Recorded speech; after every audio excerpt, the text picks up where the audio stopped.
Hello, my name is Lindsay Prague. I am a nutrition specialist and public health educator. I believe all moms can feed flourishing families. I enjoy empowering individuals and communities to meet nutritional needs with resource creativity in global contexts. Today, I would like to talk about contributors to health. This topic stems from the United Nations Sustainable Development Goal number 3, good health and well-being. A few things to note are that health typically refers to physical health status.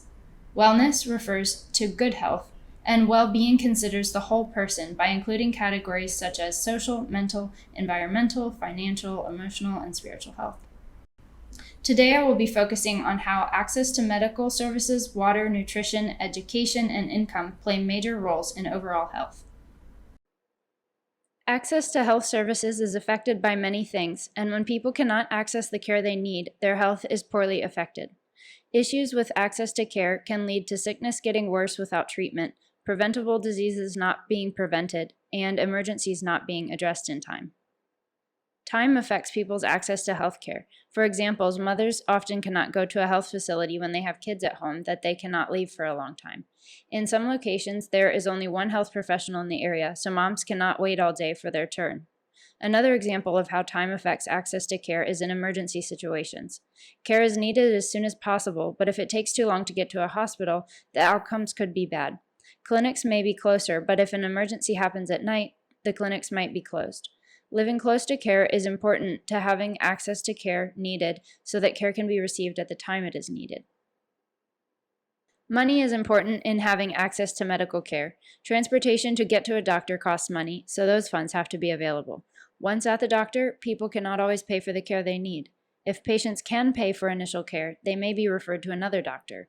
Money is required for more appointments or treatments, and therefore money is needed to have access to the care they need. Equality is different in each country. Around the world, some people are lucky to get to small facilities with field workers providing basic care.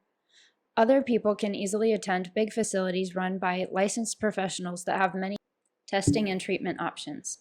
The quality of care people receive is often dependent on their status in society. For example, women are often seen as less important and are given care last. Another example is that most places have care for children and care for adults, but not specific care for adolescents. Teenagers experience unique changes and are often afraid of seeking care for them, especially when there's not a structure set up for their age group. Racial prejudices can also cause groups of people to get inadequate attention and treatment. Language is another barrier to good care. If someone needs medical attention in a location where the main language is different from their own, it is difficult for them to figure out where to go or explain their health issue. It is also a challenge to understand feedback in another language or to know how to improve the situation or discuss treatment options. Even when access to quality healthcare is questionable, we can all do our part to reduce the need for medical interventions. Prevention methods, like masks and hand sanitizer, can reduce the risk of viral and bacterial spread to help keep ourselves and those around us healthy. Have you ever been somewhere where you have had to use bottled water to brush your teeth? Or where you have had to keep your mouth and eyes closed in the shower? That is because you do not even have to swallow unclean water for it to be dangerous to your health. Of course, drinking it is the most risky. Unclean water sources and bad hygiene exposes us to preventable health risks. Drinking contaminated water can be detrimental to your health and strength. If you consume something harmful, your body will try to flush it out quickly. A lot of the world lacks access to a basic drinking water service and must consume contaminated water to survive, even though it makes them sick. Diarrhea caused by infection depletes the nutritional status you have, but even worse, your body does not have time to absorb the nutrients you eat because they get flushed out too soon. This is especially bad for children who need those nutrients to grow. Hands are a big spreader of bacteria and viruses, and hand washing and clean water is a big part of preventing spread. Yes, we have hand sanitizer, and yes, it is a lifesaver, but not everyone has it, it leaves you slimy, and resistant strains develop into superbugs. We need to wash off the contaminants we come in contact with, especially before we touch anything that might go into our mouths.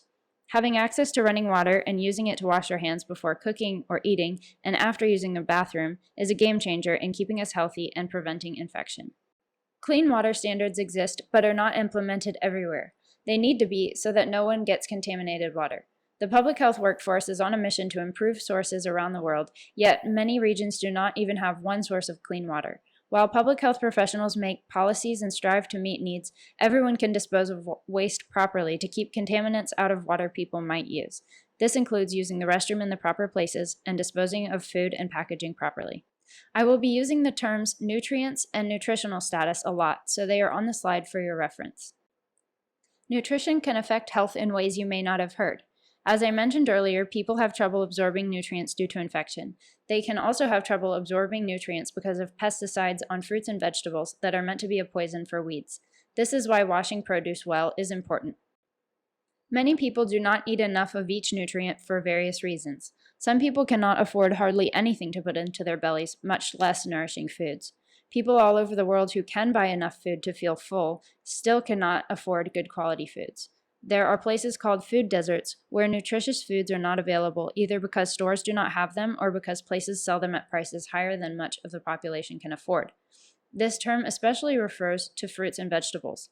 Markets sell what people buy, and when people are mostly buying foods that make their bellies the fullest for the cheapest, like packaged foods or high-volume foods, they stop selling things that are lower calorie but higher in nutrients, like fruits and vegetables.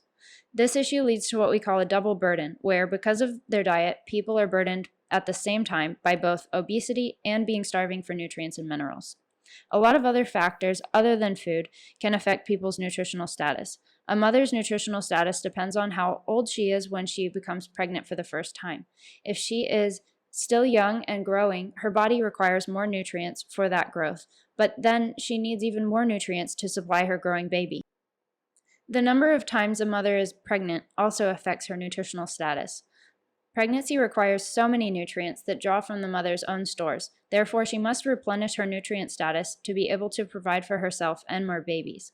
When the time between mothers' pregnancies is short, there is not enough time for her stores to fully build back up before she is pregnant again, so she has a smaller source of nutrition for her next baby. Nutrition plays a role intergenerationally. How nourished people are affects generations after them. How a person eats affects their health, and that transfers to their children.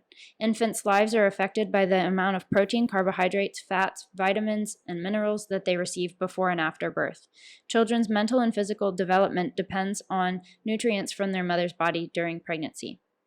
Early nutrition affects how high children grow, how strong and healthy they are, how much money they make, and even the capital or wealth of entire countries. Therefore, women's nutrition is a big part of breaking the cycle of malnutrition and poverty.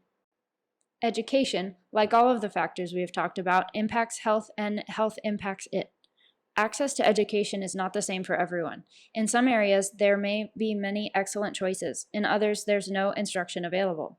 Choices aside, students can be prevented from going to school for health reasons. If they have to walk to school but get hurt, or cannot attend because they are ill, or if schools shut down, children do not have access to in-person learning.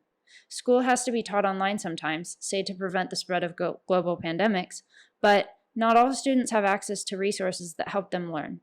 Internet and electronic devices are blessings, but not everyone has them. Even among those who do, there is a lot of diversity in access to online learning resources, depending on the amount of technology a family can afford. Expectations for educational achievement differ between cultures. For example, it is expected that most students in the U.S. will attend college, but girls are expected to quit school after only a few grades to take on household responsibilities in many countries. These girls miss out on health instruction they would have gotten in school and the health benefits a good education could provide them with in the future. Some kids have to skip school because they must work to help buy food for their families. Some cultures hold high expectations for extracurriculars like sports, which are great for your health, but they can lead to bad grades when practice is considered more important than studies. Jobs requiring higher level of education are often less physically strenuous and do not wear out your nutritional status and physical energy levels as much. Higher levels of education typically lead to jobs with higher pay, and therefore more educated people often have more sanitary living conditions, reliable water sources, and nutritious diets. The more educated someone is, the more likely they are to have good health. Children of moms with great diets are extra likely to excel mentally and physically. Children in higher income families are also more likely to stay healthy and will likely have great options for schooling too. Since income is so important for health, organizations that focus on public health often teach income-generating skills for those without many job opportunities due to physical or mental abilities, education level, current health status, or other reasons. My favorite example is programs that teach people to make and sell soap. That job isn't just a way someone can work and support a family, it also helps keep their communities clean and healthy. Thanks for watching. I hope you had fun and learned something new. The small choices you make each day matter. They contribute to your own health and the health of those around the world. Also see my other videos for tips on improving your nutrition. See you there.